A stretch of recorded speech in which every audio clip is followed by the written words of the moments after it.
Hello, everybody. I'm Derek Arden, and welcome to Monday Night Live. Today, I've got John Baker with us. John's an expert on introversion, extroversion. Is the author of 3 books, particularly the Go-To Expert, which was published a few years ago by Pearson. And I'm really looking forward to learning about introversion and extroversion, because I just thought it was one of those things that happened. Some people were loud and some people were quiet. I didn't really think it made much of a difference till I talked to John. John's also a diving instructor, has got a place in my favourite spot on the coast in Swanage, and joins us today from a very sunny Swanage. John, thanks for joining us. I really appreciate it today. Hi, Derek. It's great to be here. So, John, tell us, how did you get involved in this introversion, extroversion, and what does it mean for us and for businesses? Okay, so bit of background. I've been involved in training sales teams and consultants across in flying around Europe and all sorts of things for many years. And then I was running a coaching business, and then I got to the point I was restructuring my entire business and said, what's really important to me and what have I noticed that isn't really getting looked after? And I look back across my coaching career, my training career, and I realized that some of the best times I've ever had, some of the times when people have got the most light bulbs and the most benefit from me working with them, have been when I'm working with introverts. I thought, well, that's quite interesting, really, because I am fairly introverted. And I just thought, okay. And then at the time, I would have said that there wasn't a lot of people focusing on that, especially my twist on it is rather than going, let me go and work with introverts, I work with a number of leaders and help them to understand introversion. And the background to where that started, when I started writing my introvert book, which is still not finished, I wrote another one on the way, which is one of the 3 you mentioned, Derek. But when I started off by doing a load of research, because I have this thing that I'd actually like to know what people really think rather than what I think they ought to think. And so after speaking to about 450 different people in business, I came back and started to realize that about a third of people in business are not fully productive. And that was kind of, ooh, and that, I don't know whether that shocks people on the call, but it shocked me at the time. When you sit there and think, hang on, we live in a business world where we'll make a business case to get a 5% improvement in productivity. And there we are with a third of people not properly productive. But what shocked me more than that, it was then I started asking some questions of the people that would say quietly to me, because I was an external interviewer and it wasn't sponsored by the company or anything. And I say, well, what's driving it?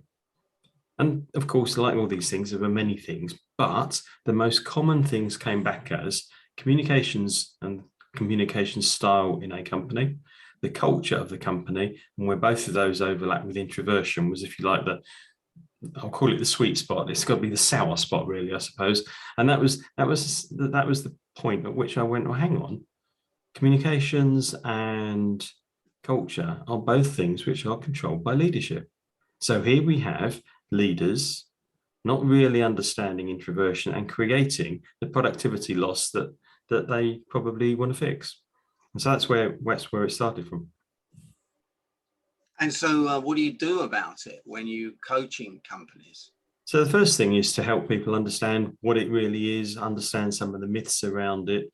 A lot of the rest of it starts to fall out from there, because when people suddenly realize, I've been asked before, and somebody said to me, well, why should I just be nice to snowflakes? Which I did take exception to that one. Yeah. But as I said, I think the thing they need to understand is that you've got a third or more of most people are introverted. So point number 1. So we're not just talking about the odd 1 or 2. The next thing is, it's not about treating introverts or any one particular person differently. It's about working with people so that you get the most out of your whole team.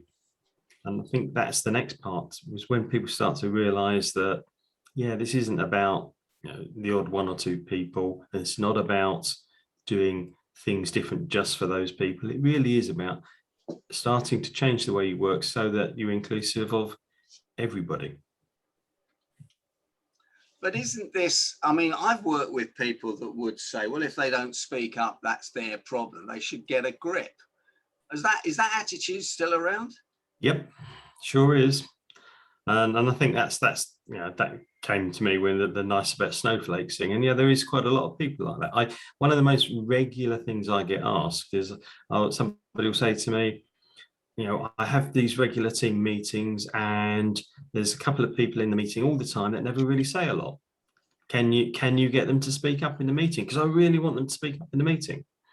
And that's where I'll sit there and, well, tell me a little bit more about this. And they'll sit there and say, well, I think they've got some good ideas, but they don't come out with them.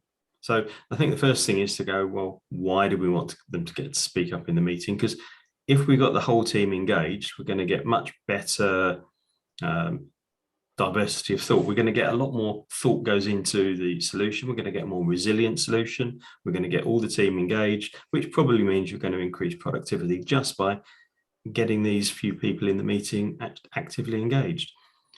The next thing comes out, I say to them, tell me about the other people in the meeting. And I say, well, there's 3 or 4 that sometimes speak, sometimes don't. And there's 2 or 3 that never shut up. That's not normally the way they describe it, but basically, and the first thing I come back is, well, there's the first part of your problem.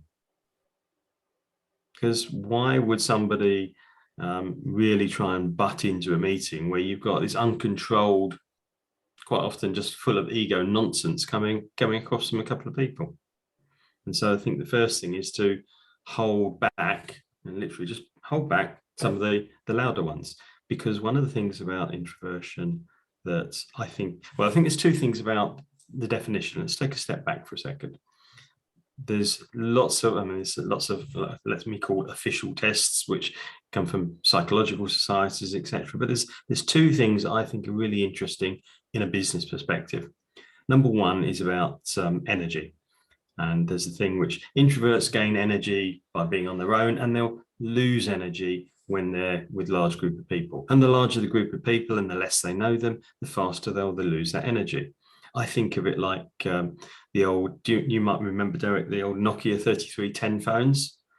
You charge them up quietly in the background, you unplug them and you try and use them, and the battery would just go bzzz, but only, of course, when you're trying to talk to it. And it's a bit like that with introverts. So the energy thing, I think, is really important to understand. And that's not something that introverts go, oh, yes, I can deal with that. It's just is. And it partly relates back to dopamine, which let's come back to that if we've got time later on. But the second one that I think is really useful in a business context is that typically introverts will think to talk and extroverts will talk to think. So let me just work back through that. So ask a question of an extrovert, and very often words will just come flying back out of their mouths. They don't always make sense, and they might change their mind a couple of times in this flow of words. But what they're doing is that they're exploring the thought, but they explore it verbally. They talk to think. Whereas an introvert, stop. There's a silent gap while they try and think of the most complete, the most structured, the best answer they can before they say anything.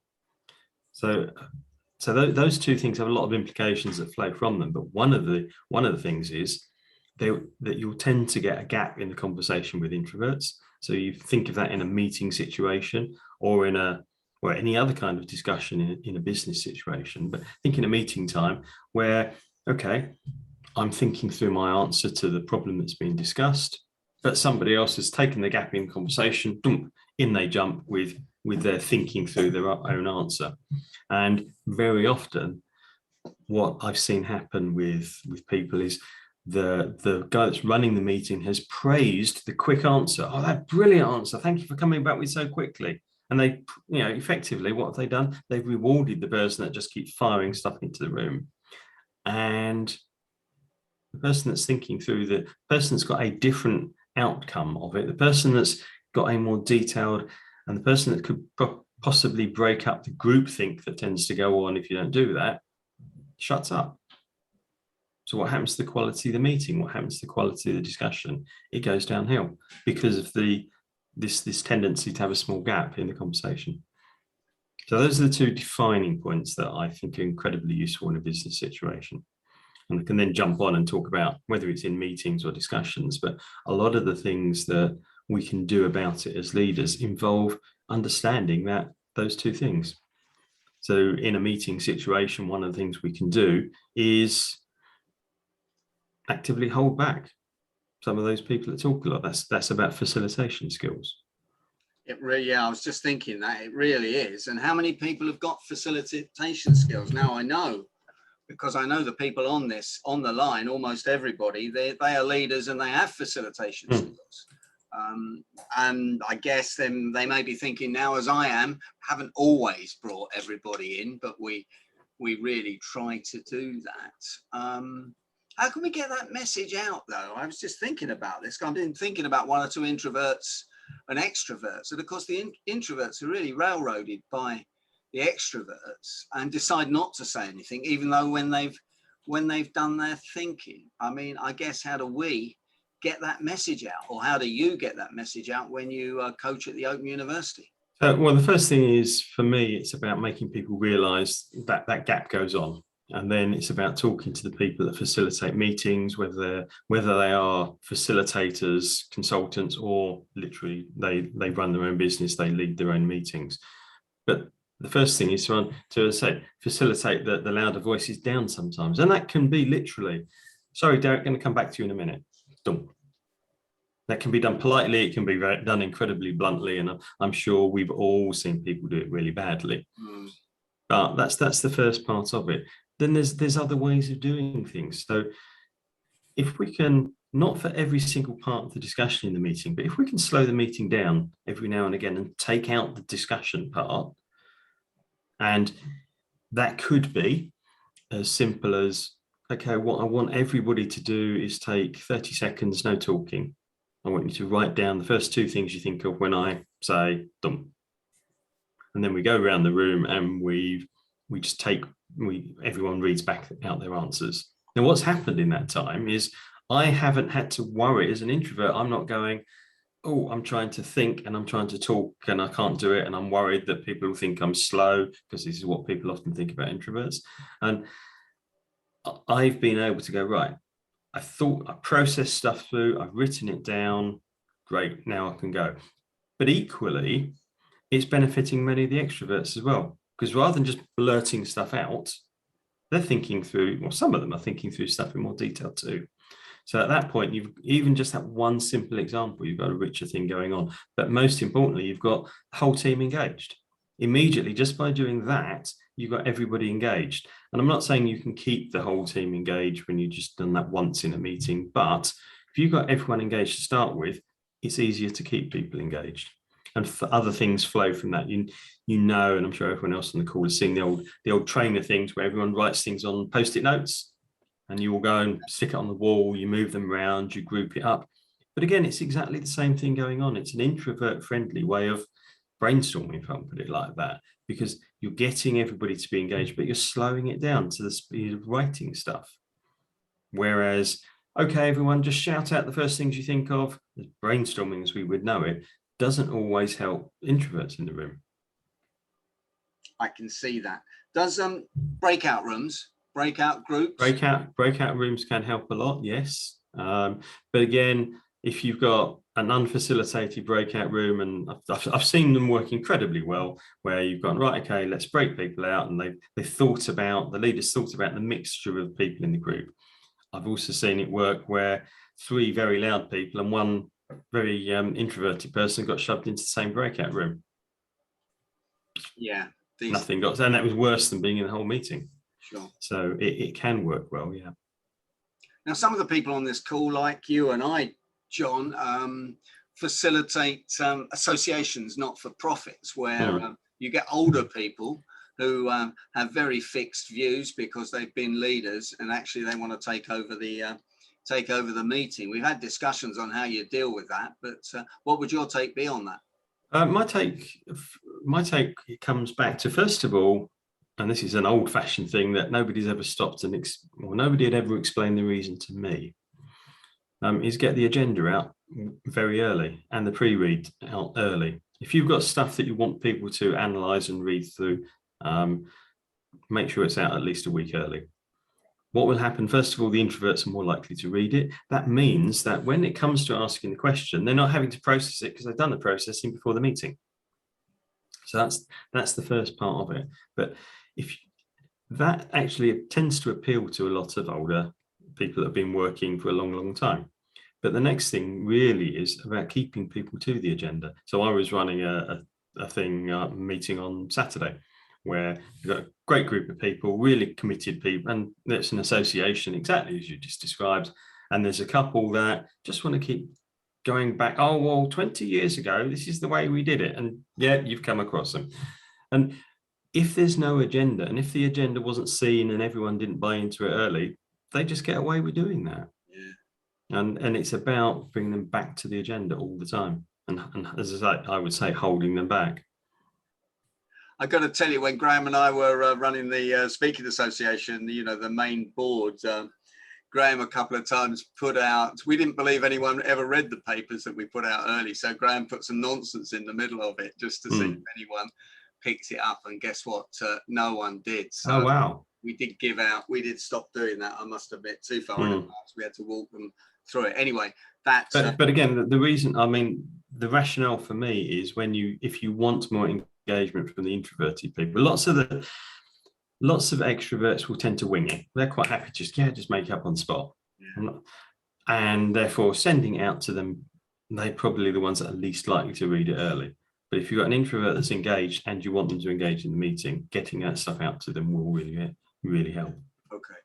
Do introverts make good leaders?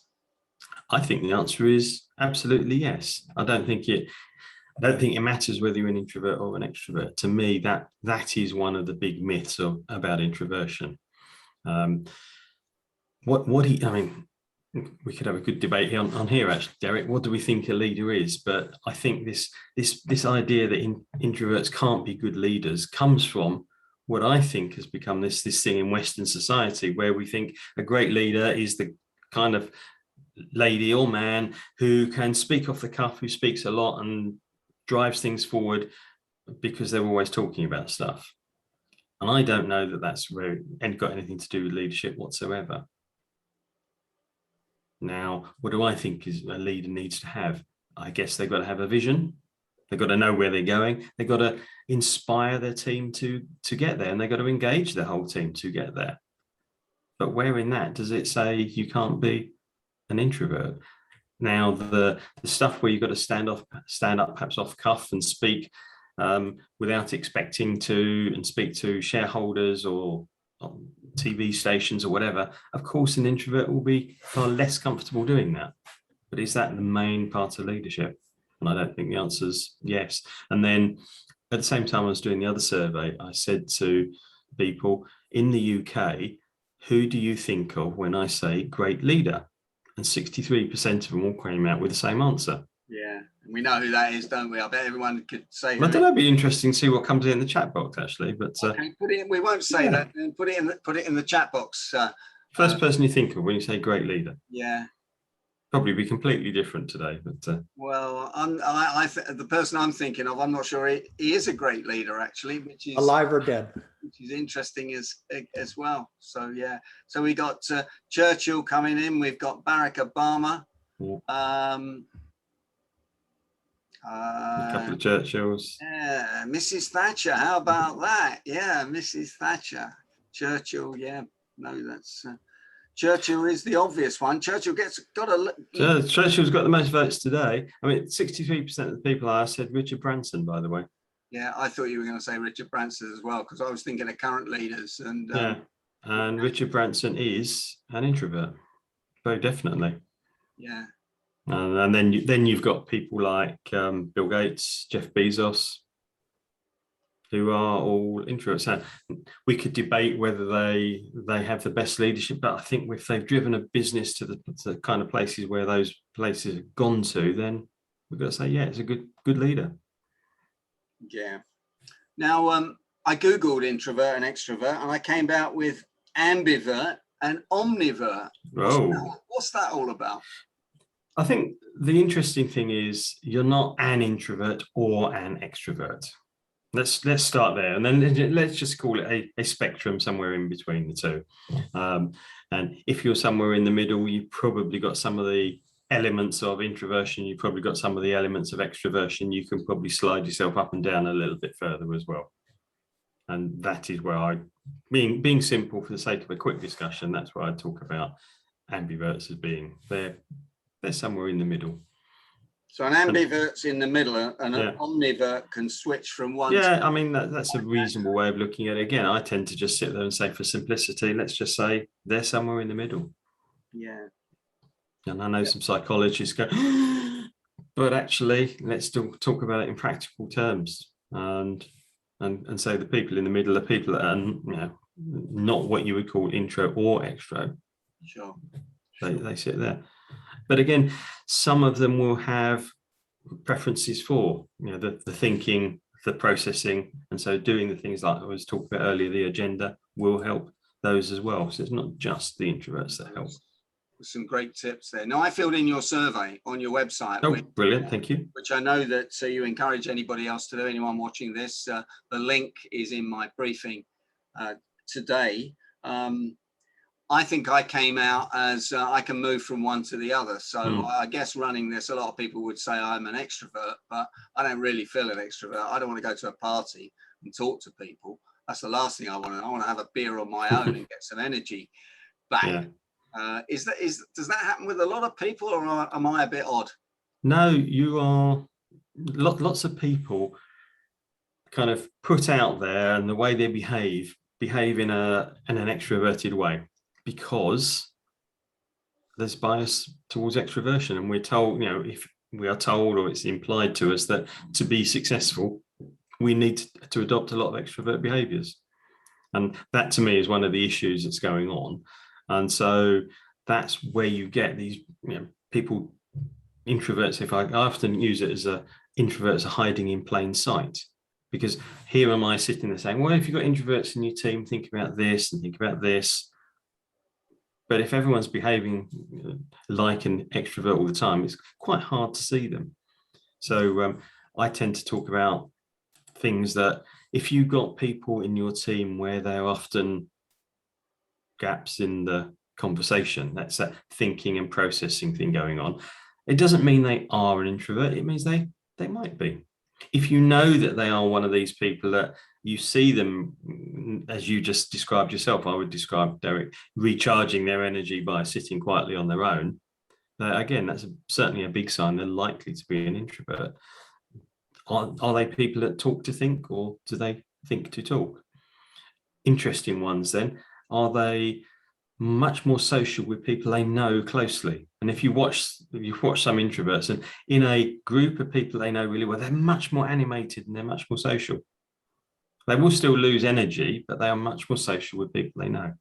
And many introverts don't like, and you might start, it helps people to spot them. And I say many introverts don't really like being phoned. They much prefer being emailed. Oh, wow. And an even worse thing goes on in the open plan office, where you turn up and just perch on their desk.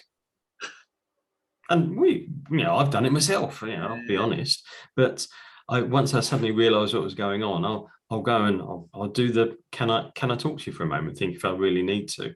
But and I think the background to that is it comes back to this, hang on, I'm very conscious that I need to think to talk, and here you are interrupting me and wanting a quick response. And also introverts tend to do things in a lot more detail. They tend to focus down on that. And so they're much more conscious of you interrupting them. And so if they much prefer emails to phone, again, it's a little sign that they might be introverted. Well, of course, I'm questions in the chat box for John, please. I've got a couple of things that I'm going to say before we go on to two questions. Well, of course, what I want to know, John, is do introverts or extroverts make the best negotiators?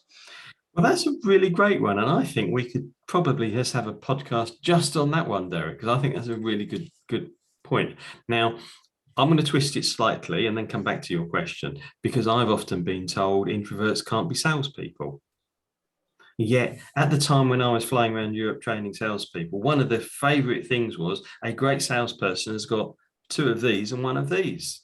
Sure. And they should use them in that proportion. I'm guessing that comes back to negotiation as well.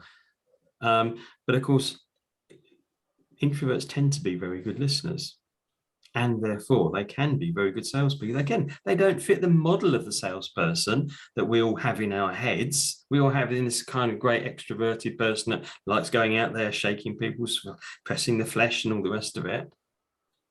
But that doesn't mean that they're not great salespeople.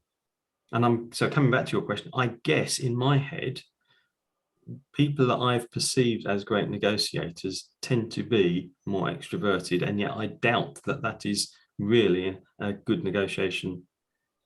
I think you're right, John. I think you're right, actually, because I'm working with a client at the moment on an insurance claim, and I think I've told some of you we're going to mediation next week, and I'm having trouble keeping a couple of the people in the team quiet, because I want to hear what the other side's saying. And of course, I assume they're extroverts and they want to keep giving information away. And of course, while you're listening, you're getting information. And while you're speaking, you're giving information. So that really does open it up. So there's more coming in the chat box. Yeah, pick off some of those bits in the chat. There's some great ones in there. Really interesting one about self-confidence from Andrew. Extroverts are seen as being self-confident and promote themselves more, and I would agree with that. They do tend to promote themselves a lot more, and that's one of the things where a lot of introvert coaches I know help the introverts to appear more self-confident, and in particular to promote themselves. Introverts are seen, Andrew's put on there, as lacking self-confidence, and they're the backroom types. And I agree, that's how they're seen. Very often, though, introverts are actually very self-confident. What they're not doing is they're not going out and talking about it all the time. So they're perceived as not being self-confident. So they're, put me on a subject of mine. I might not shout about it all day long, but I absolutely know the subject. So, and what do you define as self-confidence? So many introverts are self-confident, they just don't shout about it. And I think that's a really big important point. And it touches on Godfrey's point about social confidence and extroversion and the confusion in there. I think you put another great point on there, Godfrey. If they don't like the phone or face-to-face, can they be a good leader? And I think the answer is yes, but they might need to prepare themselves for it. Again, it comes down to this energy thing. If I know that spending time face-to-face with a load of people is going to drain my energy, first of all, I might need to plan what I'm doing beforehand, so I know that I've got all the energy I need to have. I might need to work out how I'm going to do it and how I'm going to manage that energy.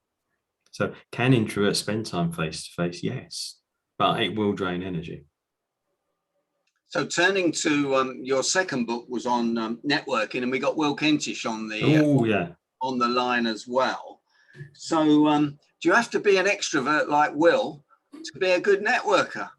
You knew I was going to ask you that question, and we'll bring Will in a minute as well. Well, Will and I have talked about this one, so we already have a joint answer in that. And again, that's complete rubbish. You don't have to be an extrovert to be a great networker. In fact, I think, personal view again, I think many introverts I know are the better networkers than the extroverts. What I tend to see, and be interesting if Will sees it too, is extroverts will go out and press the flesh, and they'll do the big I am at some of the meetings, lots of largesse, but then there's a lot less follow-up. And whereas I've seen introverts focus on probably fewer people that they get on closer with and do a lot more of this thing and chat to them one-to-one. At the end of the day, is that giving you a perhaps smaller but much stronger network? I'll jump to Will there. And well, the true extrovert, of course, will talk about themselves, will want to be the centre of attention. And when they go home, their partner will say, so what did you learn tonight? And of course, the answer is nothing. Whereas the introvert, who's been doing a lot of listening, will have a lot of information. So I'm 100% with you, John. But the hardest job you and I have is to convince the introvert that he or she can be a good networker. That is the hardest bit of all. Absolutely, and that's where labels sometimes really don't help things. So I've got this big thing about, you know, how we label people, and stick a label on saying you're an introvert, and many people will perform down to the label. That is a massive problem, of course, that you. So, Will, how do you get introverts to be good networkers then? I think you can help them by saying, look, I want you to try this. I want you to get there early at an event, because the worst thing you can do is to get there late and the groups are already formed. That must be hell on earth for the introvert. So if you get there early, and as John just said a few minutes ago, they will want to talk to a small group of people in a smaller environment. And therefore getting there early is the best thing to do. And you build it up from there. Good. So that would you agree with me, John? Yeah, absolutely. And I think you can then, how else do you do it? You then make them realize the power of the network that they do on a one-to-one basis as well, rather than just in the big events. You know, because if I pick up the phone to any one of a number of people, I know I can get some help with stuff because I've worked on those. Whereas many people go, I can't network, I'm not a networker, and they discount the value of the network they've already got, where people really like and respect them, because they're not all flash and all the rest of it. Yeah, that's the Acres of Diamonds story that we've talked about several times on here as well. The answers are within you. I've got a few other things in the chat box. I've got asked Tim Durkin to unmute and tell us about his red team thinking technique as well. Nigel says, do tools like Miro boards, I think I know what that is, I'm not sure, help with the group dynamics when collaborating? I'm not quite sure what a Miro board is, but I'm going to make an assumption it's either like a Google Jamboard, it's an interactive tool of some kind that we're doing online. Yep, brilliant, thank you. And I think the answer is yeah. I quite often, so as I said, I view that as the electronic version as the Post-it note. So if I can, you know, in an office, I can get people to stick Post-it notes on the wall, get them engaged like that. Very often, even in short presentations like this, I'll use things like word clouds. So people can bung in their words. Nobody can attribute what's been said, but immediately everyone can go, oh, wow, and they can start to work to it. So yeah, I think you're absolutely right. And Miro, I'm not used, but things like that can definitely help. Tim, red team thinking, you've got a technique from there that can help. Yes, I'm going through the certification process and I learned about this technique. I have subsequently used it in strategic planning meetings and it has been successful beyond my wildest dreams. I wish I'd known this 30 years ago. Here's what it is.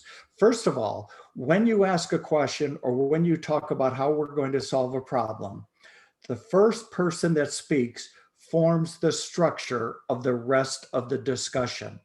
The first person that speaks, as John will say, is typically an extrovert. The introvert is still thinking, could be thinking much better things, but the die has been cast. So here's the technique that red team thinking does. And by the way, there's a lot of red team thinkers and principles in the UK. Marcus Dimbleby, Ellie Cloak, she's a former, both of them are former RAF. You go to redteamthinking.org, you'll find them.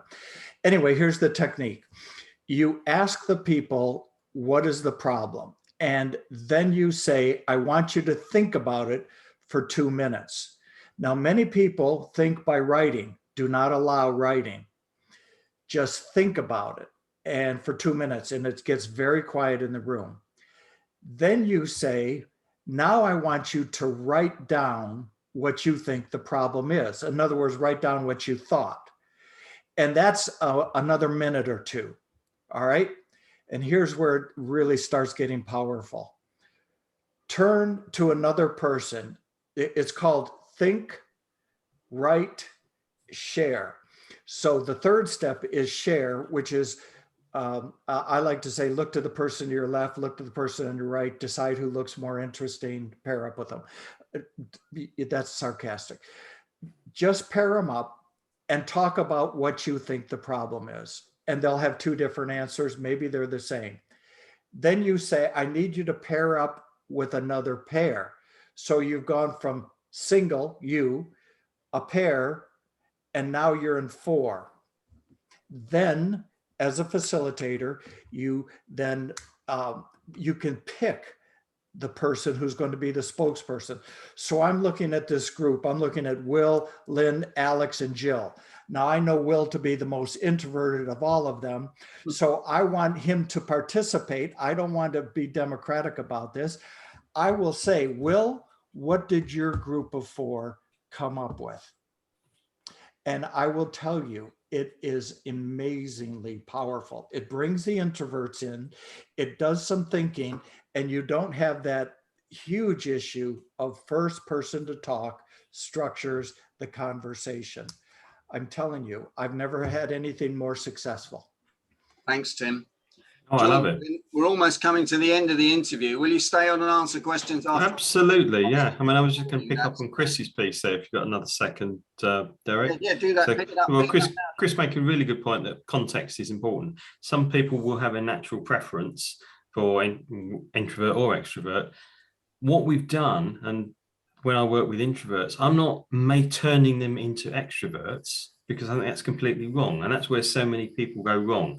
Right, okay, you're the quiet one. I'm going to make you noisy, and therefore you're going to be better in your. No, use the strengths they've got. Don't try and turn them into something they're not. But teach them tactics that can help them to perhaps appear as. It comes back to what we were saying earlier, Derek. So if I can teach an introvert some tactics and help them to at times deal with stuff differently, that is going to be really useful. And I think that's my answer to Chris's great point there. And it helps them to adapt. Lastly, for the introverts that are watching this on YouTube or listening to this on the podcast, what would those tactics be? Give us a couple, John.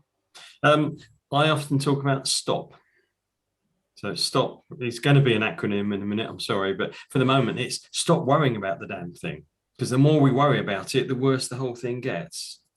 And that really is part of the problem. I talk about orienting yourself, and that's the O of STOP, orienting yourself and your team around the whole problem. So making sure that those around you know that you are an introvert, because that can make a huge difference. I was going to say I know several husband and wife teams, and same is true in business, where here's what used to happen. At the end of the day, one of them would be an introvert. He'd come home and he'd sit there and he'd do what introverts tend to need to do. Sit quietly, get back some energy after dealing with all these great people and think things through maybe. And his wife would come in, absolute extrovert, and wants to talk about everything and express everything. And what would happen? And it was just, every time it was almost leading to a fight until they realized and oriented themselves around each other's needs. So coming back to STOP. So O is for orient. P is for position. So if you have an introvert, let's take the PSA as a great thing that we were talking about earlier, Derek. That's the Speaking Association for anyone that doesn't know. But it works. It's not just about that. You've got a great group of people and you're an introvert in that room. What you can do is get yourself a position, because it's far easier to go up to people and talk to them if you've got some kind of official position than it is if you're just going to, oh, hang on, I don't really want to join in here. I'm going to shrink back. But suddenly, if I've got a position, I can go and talk to people. Hi, Will, I'm the official greeter or whatever it is, and people will go and do that. And that can really help. The next one is S, which is strengths. Be aware as an introvert of what your strengths are. And obviously that the more anybody does that, the better. But what are the introvert strengths? Some of the things about being a great listener, being very good with details, being able to structure the thinking. And the other thing is to give yourself time wherever possible. For the T, because you know that you're going to sometimes have that gap while you think. So buy yourself time in conversations, learn some of the techniques that will help you with that. So say in the discussion you're fired a question, one of the things I'll often say to people is have a kind of answer that you know already as a holding statement. Derek, that's an amazing question. I've got 3 great points I want to make to you. Now, the very fact that I've said I've got 3 great points, boom, that tends to make people back off a little bit, that's bought you another 10 or 20 seconds so you can do your mental processing, and then you can start to talk about it. So that's where the stop comes in. Great, John. Well, John, thanks very much for giving up your time today and really taking us inside introversion and extroversion. Can you give John the usual round of applause for the gallery view? Thanks very much indeed, everybody. If you're watching this on YouTube, please like it. Please put any questions you have on YouTube or into the podcast channel, and do join us live whenever you got the opportunity. My name's Derek Arden. Have a great week. And John, thanks for joining us. John, if anyone wants to get hold of you, how do they get hold of you? Best way is introvertsinbusiness.co.uk is the website. Introvertinbusiness.co.uk. John Baker, thanks for joining us from Swanage. Loved it. Thank you.